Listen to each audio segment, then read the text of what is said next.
Bismillahirrahmanirrahim. Assalamualaikum warahmatullahi wabarakatuh.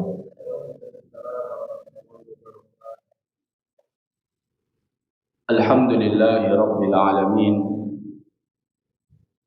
Wa usalli wa usallim ala nabiyyina wa habibina Muhammadin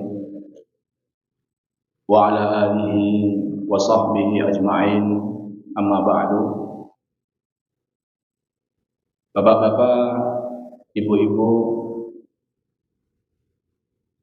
kaum muslimin dan muslimat rahimani wa rahimakumullah ta'ala. Pada kesempatan malam yang berbahagia ini, marilah kita senantiasa bersyukur kepada Allah Azza wa Jalla atas limpahan nikmat yang Allah Ta'ala berikan kepada kita, sehingga pada kesempatan malam hari ini dengan nikmat dan karunia dari Allah Ta'ala kita dapat kembali berkumpul, bersua, bertatap muka dalam rangka mempelajari ayat-ayat Al-Quran dan hadis-hadis Nabi Sallallahu Alaihi Wasallam. Kita berdoa kepada Allah Ta'ala, semoga Allah Ta'ala memberikan kepada kita ilmu yang bermanfaat, yang membuahkan amal soleh sebagai bekal kehidupan kita di dunia dan di akhirat. Amin. Allahumma amin. Salawat beriring salam semoga senantiasa tercurahkan kepada Nabi kita Muhammad Sallallahu Alaihi Wasallam, para keluarga beliau, para sahabat-sahabat beliau, serta orang-orang yang senantiasa setia mengikuti jejak beliau hingga hari akhir kelak. Kaum muslimin dan muslimat, a'azzani Allahu wa iyyakum. Pada malam hari ini kita akan memasuki pembahasan baru dari kitab Riyadhus Shalihin yang sebelumnya kita telah menyelesaikan adab-adab safar. Sekarang kita akan memasuki pembahasan baru, yaitu Kitabul Fadhail. Kitab yang membahas tentang keutamaan. Jadi nanti dari bab 180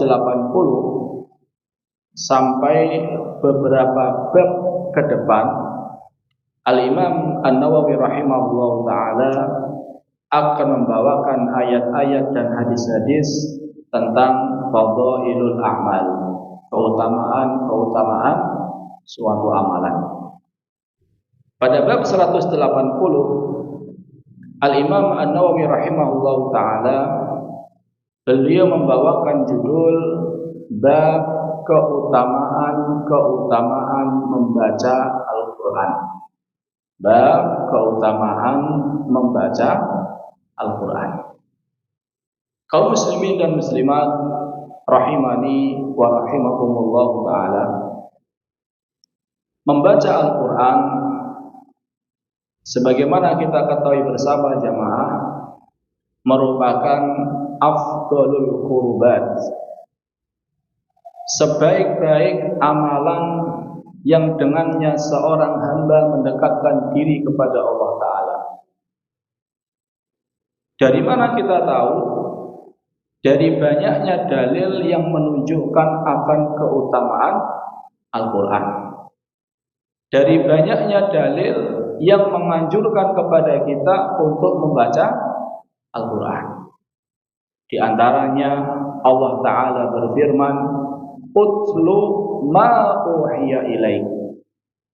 Bacalah apa yang diwahyukan kepadamu. Jadi Allah Azza wa Jalla perintahkan nabinya untuk membaca apa yang diwahyukan kepada beliau. Perintah untuk nabi berlaku juga untuk siapa? Umatnya. Dan Nabi SAW juga menganjurkan kepada kita untuk membaca Al-Quran. Beliau sallallahu alaihi wasallam bersabda, "Iqra'il Qur'ana fi kulli syahrin." Khatamkanlah Al-Quran sebulan sekali.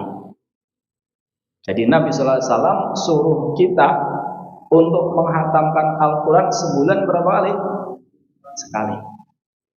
Berarti kalau kita pengen hatam Al-Quran sebulan sekali, bacanya sehari berapa? 1 juz. Sudah belum jamaah? Jangan tanya ustadznya ya. Ustadznya jawabnya belum juga. Ini ideal jamaah. Idealnya seorang mukmin itu membaca Al-Quran sehari berapa? 1 juz. Jadi kalau sehari 1 juz itu kurang lebih 20 halaman atau 10 lembar bolak-balik. Kita yang mengaku cinta kepada Nabi Shallallahu Alaihi Wasallam harusnya mau menjalankan perintah beliau. Beliau suruh kita untuk baca Al-Quran. Kalau kita ngaku cinta kepada Nabi, harusnya kita mau baca Al-Quran. Karena biasanya orang yang mengaku cinta kepada orang lain, dia akan melakukan semua yang diperintahkan oleh orang tersebut. Jangan masih ingat masa-masa menjadi pengantin baru? Kelalen. Harus nambah biar nggak lupa Pak. Nggak masuk tadi Pak ya. Iya. Itu seingat saya, permintaan apa saja yang diminta sama istri kita berusaha Pak, penuhi. Kenapa? Karena cinta. Cintanya masih 100%. Maka permintaan apa saja kita penuhi. Bahkan ada cerita jamaah, seorang ibu yang dia hamil, ngidamnya cilok. Ngidamnya apa? Cilok. Tapi mintanya di atas bis atau lagi naik bis, minta cilok. Ya kalau ciloknya adalah cilok yang dijual, dia mintanya cilok yang sedang dimakan sama ibu-ibu yang duduk di depan. Kan repot ya Mas. Kalau turun beli kan lebih mudah. Ini kalau minta cilok yang sedang dimakan kan lebih apa jamaah? Lebih berat. Namun karena cinta, seorang suami rela nahan malu, minta kepada ibu-ibu yang sedang makan cilok. Kenapa mau melakukan itu semua? Karena cinta. Tapi jamaah diakui bahwasannya dalam rumah tangga cinta itu semakin lama semakin apa? Semakin pudar atau semakin sempurna? Jujur. Semakin pudar. Bahkan kata Umar bin Khattab, beliau mengatakan betapa sedikit rumah tangga yang dibangun di atas cinta. Sedikit. Ada sebuah kisah jamaah, seorang perempuan yang suaminya mengadukan istrinya kepada Umar bin Khattab. Karena suaminya pernah bertanya kepada istrinya, jujur, ushhiduki billah, jujur, Allah sebagai saksinya, kamu cinta sama saya enggak? Karena suaminya membawa nama Allah, ya istrinya bilang apa? Enggak. Mendengar jawaban tersebut, suaminya enggak terima jamaah. Akhirnya dia mengadu kepada Umar bin Khattab. Kata Umar bin Khattab, kenapa engkau mengatakan seperti itu? Lah dia membawa nama Allah, wahai Umar. Apa kata Umar? Ikdibi, silakan berdusta. Karena dusta dalam rangka apa jamaah? Mempererat hubungan suami istri itu apa? Boleh. Ikdibi, silakan berdusta. Bilang aja cinta. Alangkah sedikit rumah tangga yang dibangun di atas cinta. Walakinnan nas, akan tetapi manusia mereka bermuamalah dengan Islam dan ihsan. Jadi rumah tangga kalau sudah lama itu biasanya dibangun di atas Islam dan ihsan. Islam itu artinya dia sama-sama muslim, dan kita membangun rumah tangga kita di atas kita berbuat baik. Dia sudah berbuat baik sama saya, dia sudah mengorbankan segalanya, kita pun berbuat baik kepada dia. Jadi rumah tangga semakin lama biasa semakin pudar, dan itu tidak masalah. Ya walaupun yang lebih bagus kalau seandainya semakin lama semakin apa jemaah? Semakin romantis, cintanya semakin sempurna. Tapi itu jarang. Jadi tidak semua rumah tangga dibangun di atas cinta, namun dibangun di atas Islam dan ihsan. Kita kembali ke topik pembahasan. Kalau seandainya kita cinta kepada Nabi Shallallahu Alaihi Wasallam, harusnya kita mau menjalankan perintah Nabi Shallallahu Alaihi Wasallam. Kita lihat bagaimana praktek para sahabat Nabi Shallallahu Alaihi Wasallam, yaitu sahabat Nabi yang bernama Abdullah bin Amr. Abdullah bin Amr ini, dia setiap hari hatam Al-Quran sekali. Setiap hari hatam Al-Quran sekali. Kalau kita setahun sekali. Ini sehari sekali. Puasanya enggak pernah libur. Akhirnya istrinya ngeluh sama Nabi. Wahai Nabi, saya punya suami enggak ada hasrat kepada dunia. Tiap hari kerjaannya puasa, tiap hari kerjaannya baca apa? Al-Quran. Akhirnya ditegur sama Nabi Shallallahu Alaihi Wasallam. Nabi SAW mengatakan kepadanya, Iqra fi kulli sab'i layalin marrah. Hatamkanlah Al-Quran sepekan sekali.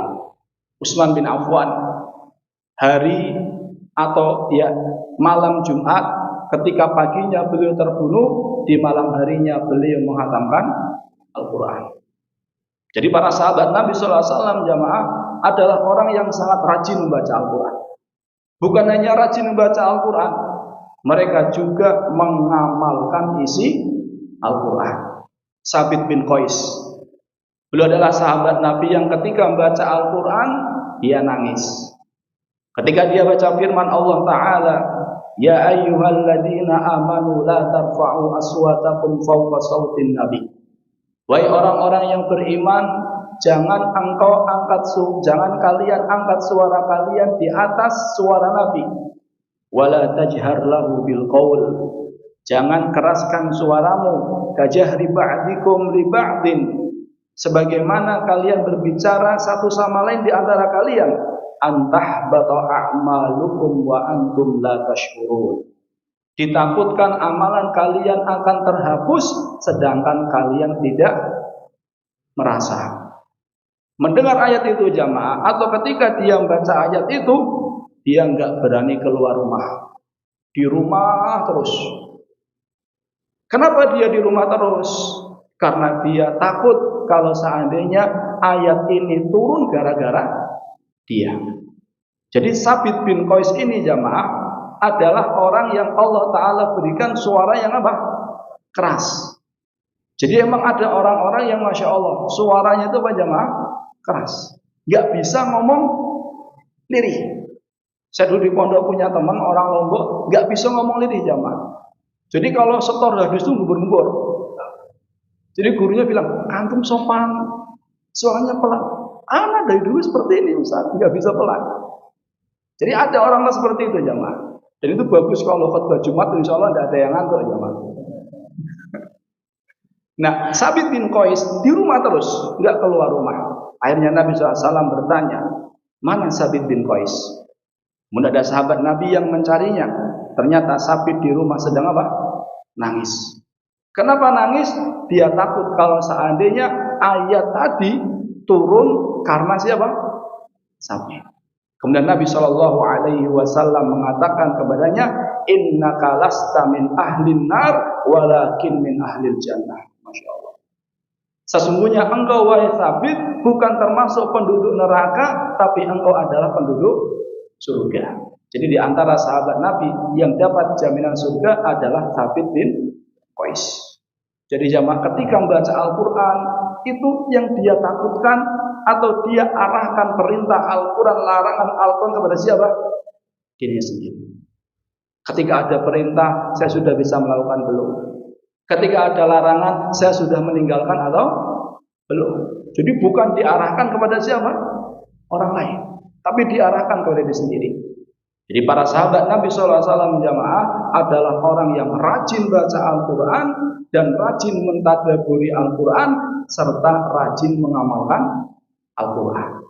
Dan kita jamaah adalah orang-orang yang berusaha mengikuti jalan para sahabat.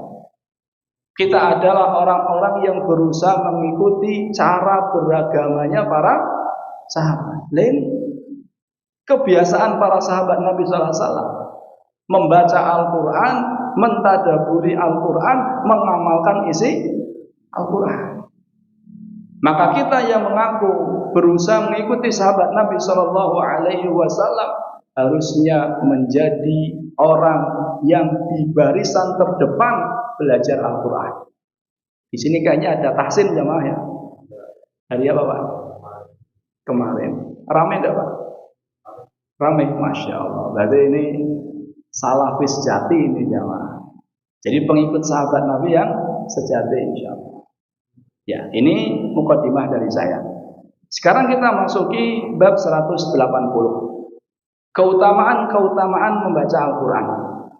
An Abi Umamah qala sami'tu Rasulullah sallallahu alaihi wasallam yaqul. Dari Abu Umamah aku mendengar Rasulullah sallallahu alaihi wasallam bersabda, Iqra'ul Qur'an. Bacalah Al-Qur'an. Fa innahu ya'ti yaumal qiyamati li ashabi. Fa innahu ya'ti yaumal qiyamati syafi'an li ashabi. Bacalah Al-Qur'an. Sebab Al-Quran akan datang pada hari kiamat sebagai pemberi syafaat kepada orang-orang yang memilikinya. Memilikinya bukan berarti apa jemaah? Beli Al-Quran terus ditaruh di lemari. Dibacanya pas kapan? Ramadan toh. Memilikinya di sini kata para ulama mulazimun lahu. Sering membaca Al-Quran. Di dalam hadis ini Rasulullah Shallallahu Alaihi Wasallam bersabda, Iqra'ul Quran, bacalah Al-Quran. Yang nyuruh siapa? Rasulullah. Yang nyuruh adalah Nabi yang paling kita cintai, yang kita mengaku beliau lebih kita cintai daripada keluarga kita, daripada harta benda kita, bahkan daripada siapa? Diri kita. Jadi yang nyuruh baca Al-Quran bukan orang tua, bukan ustadz, bukan guru, tapi siapa? Nabi kita Muhammad Sallallahu Alaihi Wasallam. Maka jadikanlah Al-Quran sebagai wirid harian jamaah. Jadikan Al-Quran sebagai rutinitas harian. Habis subuh baca Al-Quran, sebelum tidur baca Al-Quran, akan mendapati barokah yang sangat luar biasa jamaah. Karena Al-Quran ini Allah Ta'ala sifati dengan apa? Mubarak. Apa arti mubarak? Penuh dengan barokah. Maka siapa yang ingin hidupnya barokah, rumah tangganya barokah, keluarganya barokah, umurnya barokah, ilmunya barokah, amalnya barokah, hartanya barokah, jangan jauh-jauh dari Al-Quran. Sering-sering baca Al-Quran. Saya dulu di pondok punya guru jamaah, rumahnya dekat dengan asrama. Setiap malam sebelum tidur baca Al-Quran. Senang rasanya dengarnya. Dia baca dengan suara keras. Dia pengen memberikan contoh kepada siapa? Keluarganya, memberikan contoh kepada murid-muridnya. Awali hari dengan baca Al-Quran, tutup hari juga dengan baca Al-Quran. Makanya ada program bagus, one day, one juice. Sehari satu juz, sebulan hatam. Ustaz nggak bisa Ustaz, ya udah one day setengah juz, satu hari setengah juz. Nggak bisa juga one day seperempat juz. Nggak bisa juga one day satu halaman. Nggak bisa juga ya wallahu a'lam. Jadi jadikan Al-Quran sebagai rutinitas kita jamaah. Rasulullah SAW beliau mengatakan Iqra'ul Quran, bacalah Al-Quran. Wa hadza mutlaqul amr. Perintahnya ini mutlak. Artinya kapan saja, di mana saja. Tidak mesti di masjid, tidak mesti di rumah, di mana saja. Selama bukan di tempat-tempat yang terlarang, di kamar mandi dan seterusnya. Di jalan kita bisa baca Al-Quran, di kantor ketika istirahat bisa baca Al-Quran, apalagi jamaah. Kapan ibu-ibu sambil nyapu bisa baca Al-Quran. Ini anaknya Al-Quran jamaah. Bisa kita baca kapanpun, dimanapun. Kaum muslimin dan muslimat rahimani wa rahimakumullah ta'ala. Oleh karenanya jamaah, para ulama mengatakan membaca Al-Quran, membaca itu tidak harus dalam kondisi suci. Namun kalau seandainya dalam kondisi suci itu lebih apa? Afdol. Namun kalau membaca megang, ini madzhabul arba'ah, 4 madhab harus mereka mewajibkan harus dalam kondisi apa? Suci. Kalau megang Quran. Tapi kalau membaca dengan hafalan tidak harus dalam kondisi apa? Suci. Nabi SAW kalau bangun tidur apa yang beliau baca? Inna fi khalqis samawati wal ardi wa ikhtilafil laili wan nahar sampai akhirnya. Akhir surat Ali Imran beliau baca sebelum beliau berwudu. Ini menunjukkan bahwasannya membaca Al-Qur'an jamaah mutlaqul amr. Perintahnya mutlak, kapan saja dan di mana saja. Kemudian apa keutamaannya? Kata Nabi Shallallahu Alaihi Wasallam, syafi'an li ashabihi. Al-Quran akan memberikan syafaat kepada tadi orang yang memilikinya. Apa tadi makna memilikinya jemaah? Senantiasa membacanya. Di akhirat jemaah kita sangat butuh syafaat. Gak ada yang menjamin kondisi kita kelak di hari kiamat, di akhirat nanti selamat. Kita sadar kualitas sholat kita.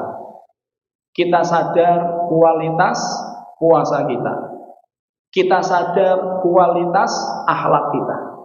Jadi di akhirat seseorang itu berusaha mencari apa saja yang dengannya Allah Ta'ala berikan kepadanya pertolongan.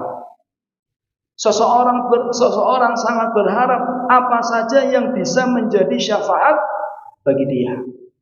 Dan Nabi SAW mengatakan bahwasannya yang akan menjadi syafaat kelak di hari kiamat adalah orang yang membaca apa? Al-Quran. Adalah Al-Quran itu sendiri jamaah.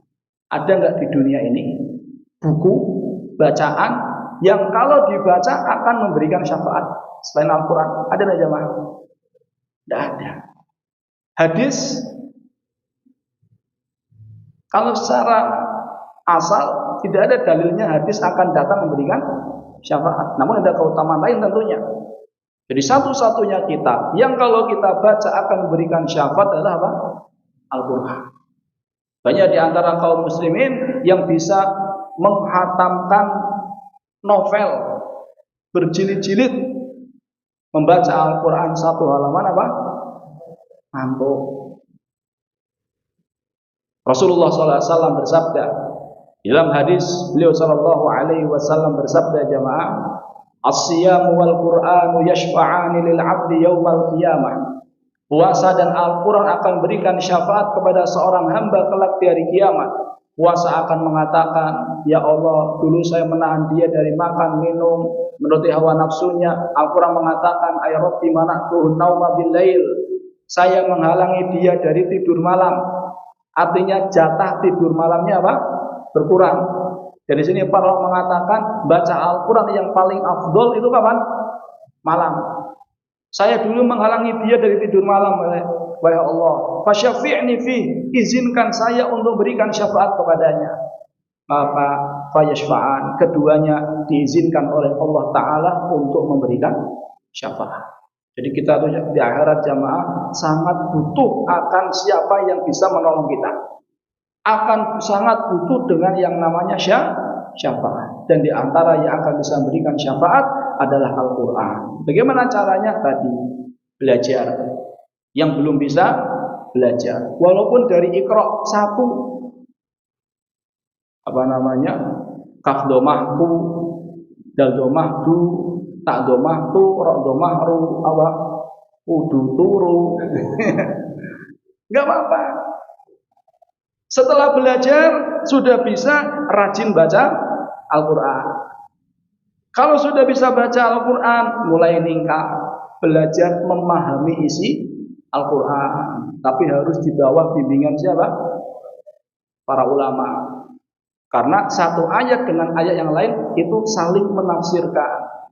Jadi kalau membaca sendiri, memahami sendiri, takutnya salah tafsir. Dan yang keempat yang paling penting adalah mengamalkan Al-Quran. Jadi orang yang mengumpulkan 4 hal ini jamaah, dia adalah orang yang paling bahagia dengan syafaat Al-Quran kelak di hari kiamat. Belajar Al-Quran, rajin baca Al-Quran, memahami isi Al-Quran, dan yang paling penting apa? Mengamalkan Al-Quran. Hadis berikutnya dari Umar bin Khattab radhiyallahu taala anhu, semoga Allah meridhoinya, bahwasannya Nabi sallallahu alaihi wasallam bersabda, "Innallaha yarfa'u bihadzal kitabi aqwaman." Sesungguhnya Allah mengangkat derajat beberapa kaum dengan Al-Qur'an ini. Wa yad'u bihil akharin, dan Allah taala menurunkan derajat kaum yang lainnya. Jadi Al-Qur'an, di dalam hadis ini Nabi Shallallahu Alaihi Wasallam menyatakan Al-Quran itu bisa menjadi sebab suatu kaum derajatnya tinggi, bisa menjadi sebab suatu kaum derajatnya apa? Rendah.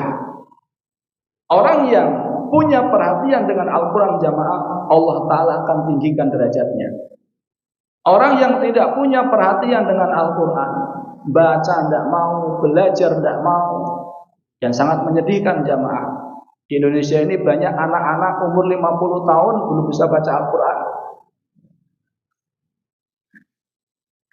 Tugas jenengan yang udah belajar tahsin ya jamaah. Iya. Kapan diangkat derajatnya? Kata para ulama, di dunia dan di akhirat.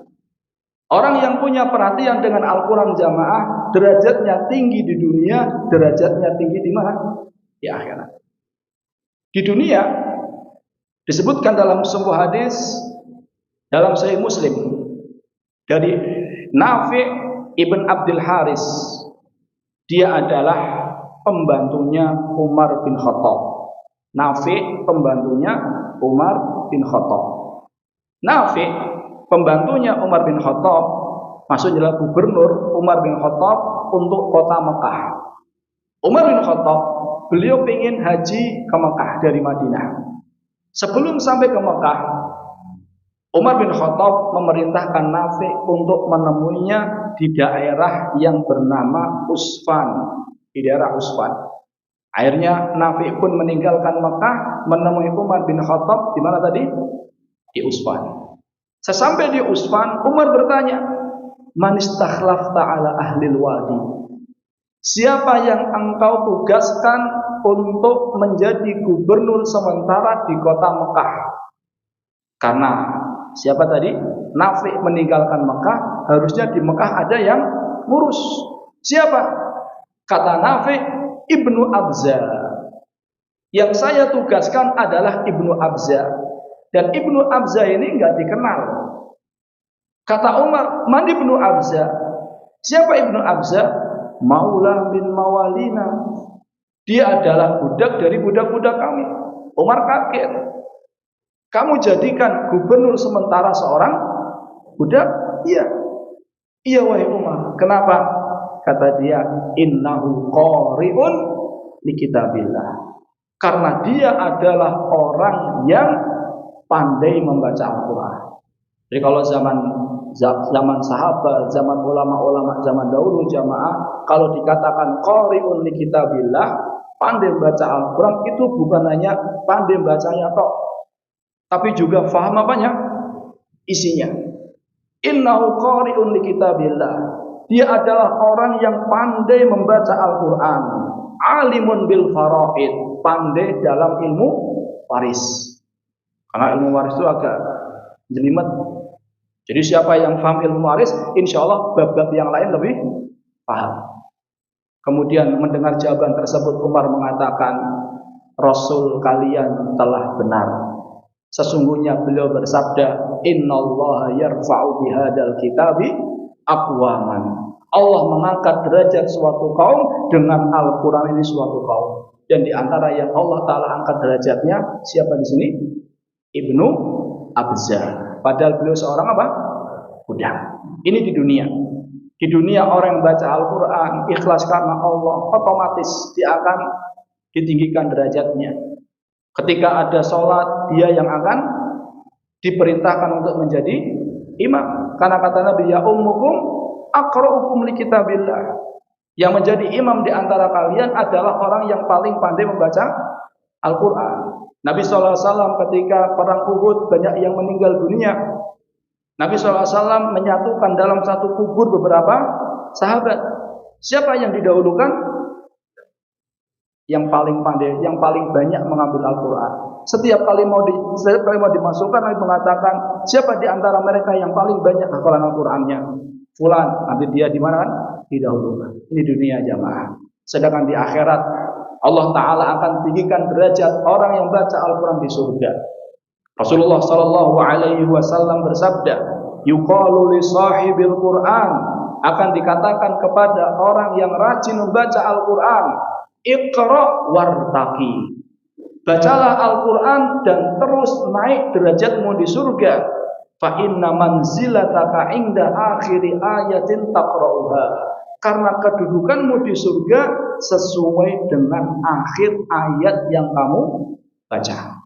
Jadi semakin banyak ayat yang ia baca, semakin tinggi apanya jamaah? Derajatnya. Saya ulangi lagi jamaah, ada enggak kitab selain Al-Quran yang seperti ini? Tidak ada.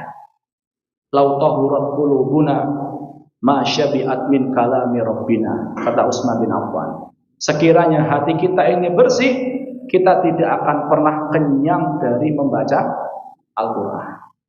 Ibnu Taimiyah jamaah dikisahkan, beliau ini ketika di penjara, Ibnu Taimiyah di penjara kurang lebih 5 sampai 6 kali. Rata-rata gara-gara pemahaman beliau. Ibnu Taimiyah di penjara, terakhir kali penjara, beliau menghatamkan Al-Quran 80 kali. Di penjara hatam Al-Quran berapa? 80 kali. Kita enggak di penjara, naudzubillah penjara jamaah. Kita enggak di penjara, hafal Al-Quran berapa kali? Wallahu a'lam. 80 kali di penjara. Dan akhir ayat yang beliau baca adalah innal muttaqina fi jannatin wa nahar fi maq'adi sidqin inda malikin muqtadir. Sesungguhnya orang-orang yang bertakwa, mereka berada di surga dan berada di surga dan sungai-sungai. Fi maq'adi sidqin, di tempat yang penuh dengan kejujuran, yaitu surga. Inda malikin muqtadir, di sisi Allah Azza wa Jalla yang Maha Mampu, belum meninggal dunia. Kemudian dari surat Al-Qamar, itu kan akhir surat Al-Qamar, sampai surat Anas dilanjutkan oleh orang yang berada di sampingnya. Jadi orang yang di sampingnya tahu bahwasanya beliau sudah hatam berapa kali? 80 kali. Beliau mengisi hari-harinya dengan baca Al-Quran, mengisi hari-harinya dengan memahami isi Al-Quran.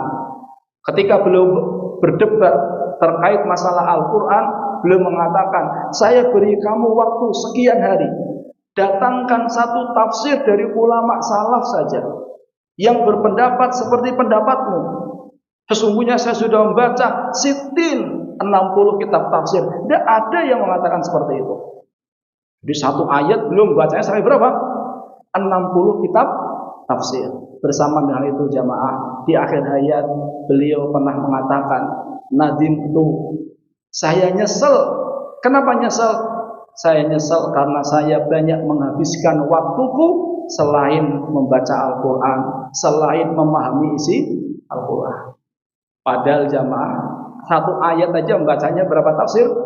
60. Bersama dengan itu jamaah, beliau nyesel. Kenapa dulu masa mudanya atau sebelum tua beliau kok nggak fokus belajar Al-Quran? Padahal beliau belajarnya sangat bermanfaat juga.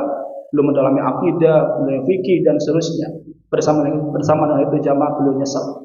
Beliau nyesel waktunya digunakan untuk belajar selain Al-Quran, fikih, akidah dan seterusnya. Ini nyesel. Kalau kita nyeselnya kan apa jemaah? Digunakan untuk apa? Belajar fikih kah? Belajar akidah kah? Tidak. Harusnya kita lebih apa? Lebih nyesel. Ini bab 180. Ada apa ya?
Bismillah, salatu wassalamu ala rasulillah. Kita lanjutkan ke bab 181. Pada bab 181, Al-Imam An-Nawawi rahimahullah ta'ala membawakan judul perintah menjaga Al-Quran dan menakut-nakuti siapa yang berpaling darinya. An Abi Musa anin Nabi sallallahu alaihi wasallam. Dari Abu Musa dari Nabi sallallahu alaihi wasallam, beliau bersabda, ta'ahadu hadal Quran, hafalkanlah dan rutinkanlah, jagalah hafalan Al-Quran. Kenapa?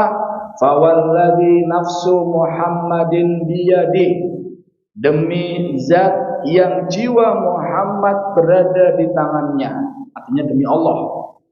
Lahuwa asyaddu tafallutan minal ibili fi uquliha, demi jiwa Muhammad yang berada di tangannya, Al-Quran itu lebih mudah lepas daripada unta yang lepas dari ikatannya. Hadis riwayat Bukhari dan Muslim. Hadis ini jamaah menganjurkan kepada orang-orang yang sudah Allah Ta'ala berikan nikmat punya hafalan Al-Quran agar menjaga hafalan Al-Quran. Di antara cara menjaga Al-Quran yang paling top itu adalah dengan cara membacanya di sholat.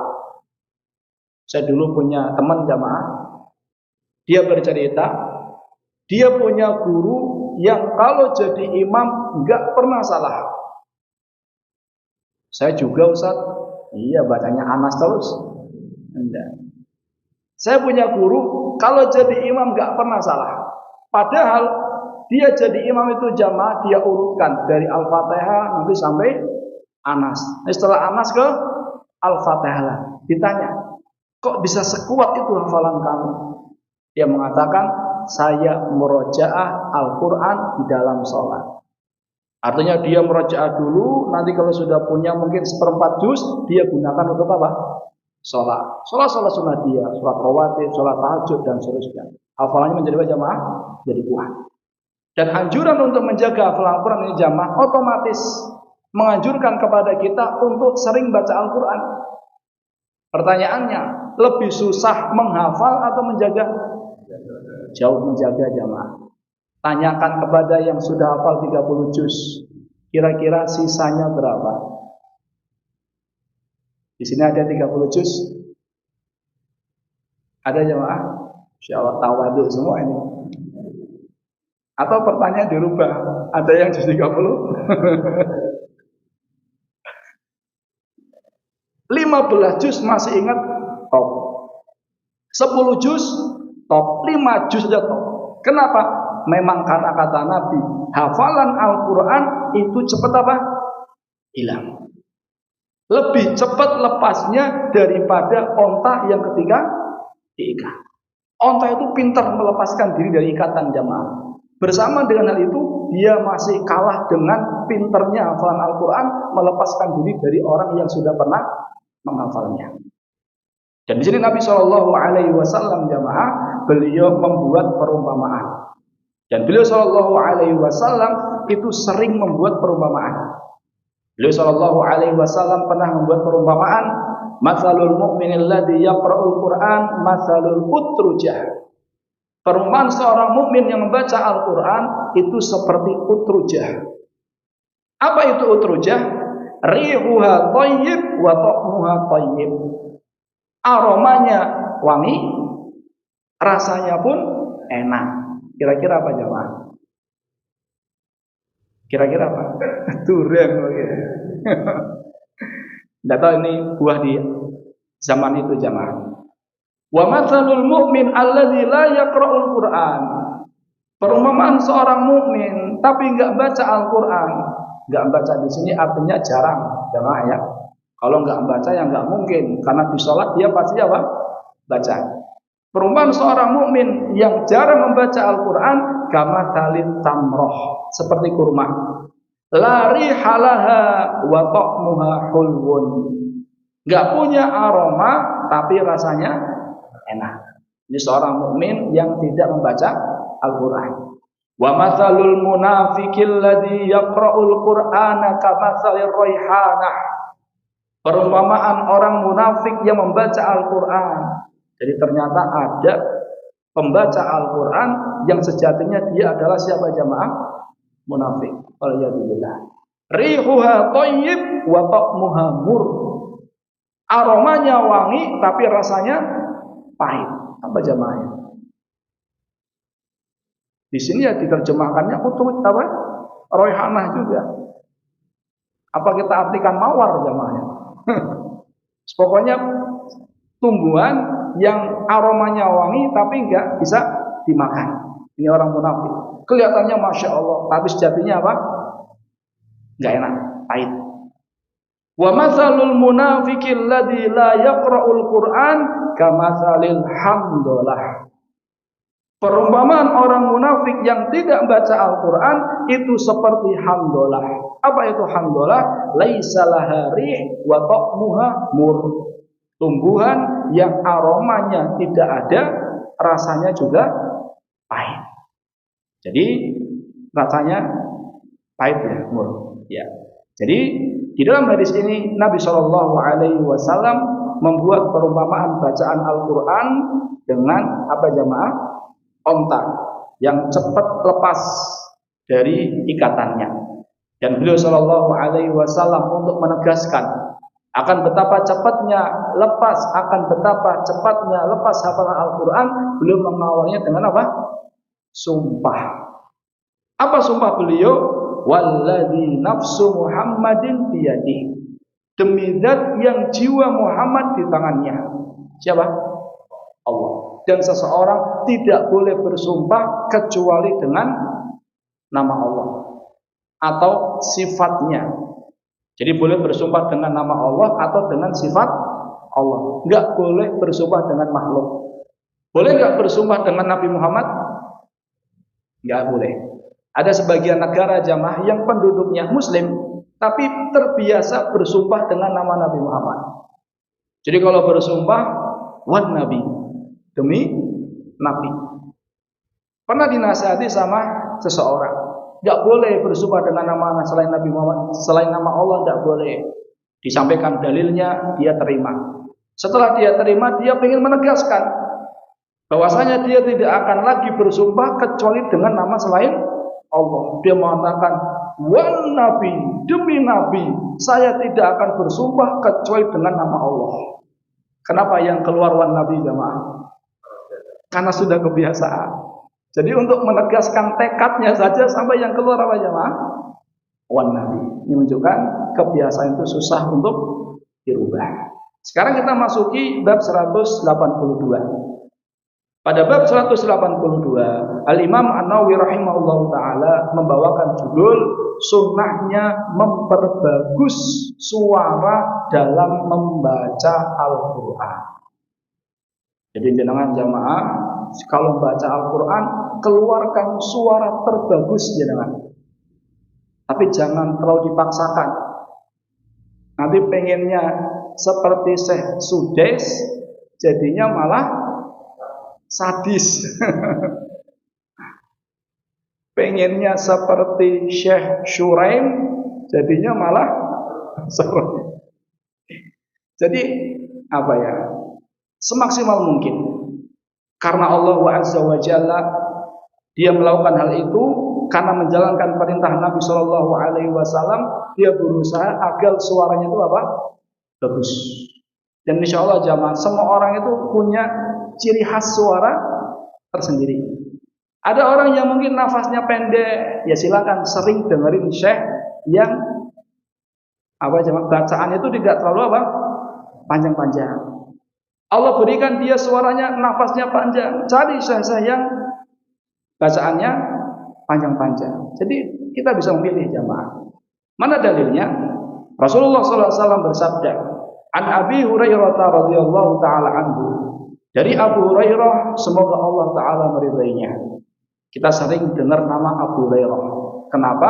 Karena beliau ini sahabat Nabi yang paling banyak meriwayatkan hadis. Alal itlaq. Alal itlaq ini artinya apa ya? Secara mutlak. Artinya memang tidak ada satupun sahabat Nabi yang periwayatan hadisnya lebih banyak dari Abu Hurairah. Padahal jamaah Abu Hurairah itu masuk Islamnya tahun 7 Hijriah. Tahun 7 Hijriah. Berarti cuma berapa tahun menemani Nabi? Kurang lebih 4 tahun. Ada seorang yang mengatakan laki itu sahabian sahiban Nabi SAW arba' sinin kama sahibahu Abu Hurairah. Saya bertemu dengan seorang sahabat yang dia menemani Nabi 4 tahun sebagaimana Abu Hurairah menemani Nabi. Jadi rawi ini ingin menjelaskan bahwasanya Abu Hurairah juga menemani Nabi hanya berapa? 4 tahun. Tapi periwayatan hadisnya maksudnya menyampaikan hadisnya. Tapi kalau dengar hadisnya, tentunya banyak sahabat yang lebih banyak dengar. Abu Bakar yang pertama masuk Islam, tentu dengarnya lebih apa? Lebih banyak. Umar, Ali, itu lebih banyak. Tapi kenapa Abu Hurairah paling banyak? Karena beliau apa? Ngajar. Karena beliau menyampaikan hadis. Sedangkan sahabat yang lain mungkin mereka sibuk dengan yang lain. Sehingga jamaah, ketika Abu Hurairah ini banyak meriwayatkan hadis, hadisnya sampai 5.000 jamaah. Jadi jangan kalau baca hadis itu akan sering menemui 7 nama sahabat ini. Abu Hurairah, kemudian Jabir bin Abdullah, Anas bin Malik, kemudian Abu Sa'id Al-Khudri, kemudian Aisyah, Ibnu Umar. Kata Suyuti dalam Alfiyahnya, al-muktsiruna fi riwayatil athar Abu Hurairah yalihi Ibnu Umar. Orang-orang atau sahabat-sahabat yang banyak meriwayatkan hadis, yang pertama adalah Abu Hurairah, diikuti setelahnya siapa? Ibnu Umar. Wa Anasun wal bahru kal khudri. Anas bin Malik al-bahr. Al-bahr itu lautan, artinya Abdullah bin Abbas. Saking luasnya ilmunya digelari dengan apa? Al-bahr. Kal khudri, Abu Sa'id al-Khudri. Wa Jabirun wa zaujatun Nabi. Jabir bin Abdullah, dan yang ketujuh adalah istri Nabi siapa? Aisyah radhiyallahu taala. Jangan kalau baca hadis akan sering mendapati siapa? 7 sahabat ini. Karena periwayatan mereka lebih dari berapa? 1000 hadis. Dan yang paling banyak Abu Hurairah sampai 5.000-an. Karena Abu Hurairah ini jamaah banyak meriwayatkan hadis, banyak orang-orang yang di zamannya itu meragukan. Wahai Abu Hurairah, lah orang yang lebih lama menemui Nabi aja nggak banyak meriwayatkan hadis. Lah kok kamu hadisnya apa? Banyak sekali. Apa kata Abu Hurairah? Innakum tuktsiruna alayya. Kalian sudah terlalu banyak, kalian sudah terlalu sering ngomong seperti ini. Wallahul mau'id. Nanti kita hitung-hitungan di hadapan Allah. Artinya apa yang saya sampaikan itu benar-benar saya dengar dari Rasulullah. Nanti kita hitung-hitungan di hadapan Allah. Kata Abu Hurairah, kalau bukan karena ayat Al-Quran yang mengancam orang-orang yang menyembunyikan ilmu, saya nggak mau menyampaikan hadis ini. Jadi kalau bukan karena ada ancaman siapa yang menyembunyikan ilmu, saya nggak mau menyampaikan hadis. Jadi yang menjadikan Abu Hurairah mau menyampaikan hadis apa jamaah? Karena dia takut ancaman menyembunyikan ilmu. Dia mengatakan penduduk para muhajirin mereka disibukkan dengan jual beli. Abdurrahman bin Auf dan seterusnya, mereka saudagar kaya jamaah. Disebutkan bahwasannya warisannya jamaah 2.300.000 dinar. 1 dinar kurang lebih 5 juta lah sekarang. Kalikan itu 2.300.000 dinar, itu warisannya. Jadi orang-orang muhajirin pandai berdagang, orang-orang ansor pandai berkebun. Sedangkan saya nggak punya dagangan, nggak punya kebun. Akhirnya saya fokus belajar. Jadi kadang kondisi seseorang itu menjadikan dia akhirnya bisa fokus apa? Belajar. Makanya Ibnu Hazm ketika beliau ketika beliau ada yang mengatakan enak ya Ibnu Hazm ya, kaya, kemudian belajarnya mudah dan seterusnya. Apa kata Ibnu Hazm? Jangan dikira orang yang berada di kekayaan itu mudah bagi dia untuk belajar. Kadang orang yang diberikan kekayaan dia terlena. Dia tersibukkan dengan ini dan itu, justru perjuangannya untuk belajar lebih apa? Lebih susah. Sedangkan seperti Abu Hurairah, karena nggak punya ini, nggak punya itu, akhirnya mendorong beliau untuk apa? Fokus dalam belajar. Jadi Abu Hurairah radhiyallahu ta'ala jamaah adalah sahabat Nabi yang hanya 4 tahun menemani Nabi, tapi hadisnya luar biasa. Ada pelajaran yang bisa kita ambil jamaah, bahwasannya seseorang walaupun dia telat belajar, mungkin dia baru belajar setelah umur sekian, tapi kalau dia fokus, dia serius belajar, dia bisa mengalahkan mereka yang sudah belajar sejak kecil. Jadi kita dapati jamaah di kampus dulu jamaah, banyak orang-orang yang belajar agamanya itu lulusan SMA. Jadi SD, SMP, SMA-nya apa? Umum. Tapi ketika ke kampus ngambil program bahasa dulu. Karena sebelumnya nggak pernah belajar agama, ketika belajar agama apa? Semangat luar biasa. Setahun 2 tahun mendalami bahasa Arab. Setelah pandai bahasa Arab, mendalami agama. Banyak di antara mereka yang bisa mengalahkan teman-teman yang sudah mondok dari SD, SMP dan seterusnya. Kenapa? Fokus, serius. Seperti Abu Hurairah, walaupun hanya 4 tahun, tapi periwayatan hadisnya apa? Sangat banyak. Sekarang kita memasuki inti hadis. Sami'tu Rasulullah sallallahu alaihi wasallam yaqul. Saya mendengar Rasulullah sallallahu bersabda, "Ma adinallahu li syai'in ma adina lin nabi sallallahu lin nabi hasanis sauti yataghanna bil qur'ani yajharu bihi."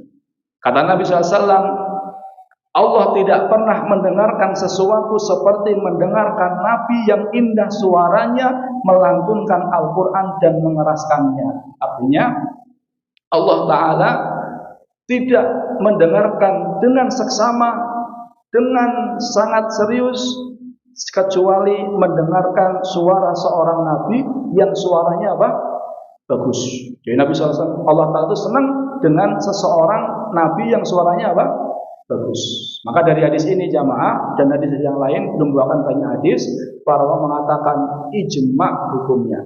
Seseorang itu belajar tahsin. Maaf, ijma hukumnya sunnah dan itu ijma. Para ulama ijma bahwasannya sunnah belajar tahsin. An-Nawawi beliau mengatakan ajma'al ulama minas salafi wal khalaf minas sahabati wat tabi'in wa min ba'dihim min ulama'il amsar a'immatil muslimin, telah sepakat para sahabat, para tabi'in, para ulama alastihbabi tahsini sauti bil Qur'an, akan disunahkannya belajar tahsin Al-Qur'an. Ijma' jamaah. Apa itu ijma'? Sepakat, tidak ada yang berbeda pendapat. Apa itu tahsin Al-Quran? Tahsin Al-Quran itu ada dua. Yang pertama adalah tahsinul ada, belajar memperbaiki bagaimana cara membaca Al-Quran, biar hurufnya tepat makhrajnya, biar panjang pendeknya tepat, biar harokatnya tepat, dan seterusnya. Dan yang kedua adalah tahsinus saut, artinya belajar agar suaranya apa jamaah? Bagus. Jadi dua-duanya dianjurkan. Belajar tahsin biar bacaannya benar dianjurkan. Belajar tahsin agar suaranya bagus juga dianjurkan. Dan Rasulullah SAW jamaah senang kalau ada sahabatnya yang suaranya bagus. Beliau Shallallahu Alaihi Wasallam pernah mendengar sahabatnya sedang membaca Al-Quran. Beliau mendengar sahabat Nabi Shallallahu Alaihi Wasallam yang sedang membaca Al-Quran, yaitu Abu Musa Al-Ash'ari. Abu Musa Al-Ash'ari belum membaca Al-Quran dengan suara yang sangat bagus, dan Nabi Shallallahu Alaihi Wasallam mendengarkannya dengan seksama dan beliau senang sekali. Kemudian Nabi SAW mengatakan, laqad utita mizmaran min mazamiri ali Dawud. Kamu telah diberikan seruling dari seruling-serulingnya keluarga Dawud. Artinya engkau telah diberikan suara yang bagus, sebagaimana keluarganya Dawud juga diberikan suara yang bagus ketika membaca apa? Taurat. Jadi keluarganya Dawud ini ketika membaca Al-Quran suaranya, ketika membaca Taurat suaranya bagus. Dan Abu Musa Al-Ash'ari juga ketika membaca Al-Quran suaranya bagus. Apa kata Musa? Kalau saya tahu ya Rasul, bahwasanya ketika saya membaca Al-Quran engkau menyimak saya akan lebih perbagus lagi. Ini menunjukkan jamaah bahwasanya memperbagus suara Al-Quran ini disunahkan. Jangan katakan Ustaz, dari sana suara saya seperti ini, nggak bisa diotak-atik. Kata para ulama, suara itu, nada itu ada yang ghaziri, ada yang ghorizi, ada yang muktasab. Ghorizi itu artinya bawaan. Dari sananya memang suaranya sudah apa? Bagus. Tapi ada yang muktasab. Muktasab itu apa? Dengan latihan. Suaranya bagus karena latihan. Jadi di dalam bab 182 ini jamaah, intinya adalah disunahkannya seseorang untuk belajar tahsin Al-Quran. Tahsin dalam artian belajar biar bacaannya enggak salah. Tahsin dalam artian biar bacaannya apa? Bagus. Wallahu ta'ala alam bisawab. Terima kasih atas perhatiannya. Mohon maaf atas segala kesalahan. Kita ucapkan doa kafaratul majlis. Subhanallahumma bihamdika asyhadu an la ilaha illa anta astaghfiruka wa atubu ilaik. Assalamualaikum warahmatullahi wabarakatuh.